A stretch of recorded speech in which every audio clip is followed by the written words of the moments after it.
ఏలూరు జిల్లా ఆసుపత్రి సందర్శించడం జరిగింది. సూపరింటెండెంట్ గారి ఆధ్వర్యంలో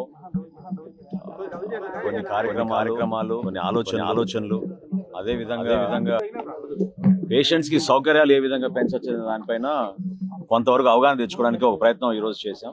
ఇక్కడ మనకు అన్ని విధాలుగా సేవలు అందించాలి మనం, అంతేగాని ఇక్కడి నుంచి మనం మీరు విజయవాడ తరలిరండి, ఇతర హాస్పిటల్ తరలిరండి అనే విషయం రాకుండా ప్రాథమిక చికిత్సతో పాటు అవసరమైతే స్పెషాలిటీ చికిత్స కూడా మనకి ఇక్కడే జరిగే విధంగా ఒక ప్రణాళిక సిద్ధం చేసుకోవడానికి మేము అందరం కూడా సమాయత్తం అవుతాం. Thank you. సెక్యూరిటీ నుంచి సూపరింటెండెంట్ వరకు పేషెంట్ల పట్ల చాలా ఇదిగా మాట్లాడుతుంది. చేద్దాం అండి, మీ అందరి సలహాలు తీసుకుని తప్పకుండా చేద్దాం.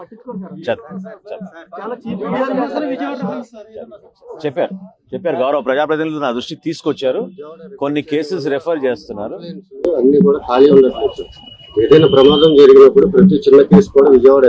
నేను మీ అందరికి మాటిస్తున్నాను, సూపరింటెండెంట్ గారు కూడా అదే చెప్పాను. ఇది ఒక టీచింగ్ హాస్పిటల్.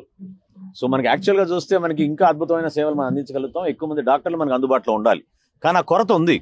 కాబట్టి నెక్స్ట్ డిఆర్సీలో తప్పకుండా వైద్య ఆరోగ్య శాఖ పైన ప్రత్యేకంగా దృష్టి సారించి ప్రత్యేకంగా మన ఆసుపత్రి పైన మేము ఎక్కువ ఫోకస్ చేసి మా ప్రజాప్రతినిధులు మీ అందరం కలిసి జాగ్రత్తగా దీన్ని మరొకసారి అపూర్వ వైభవం తీసుకొచ్చి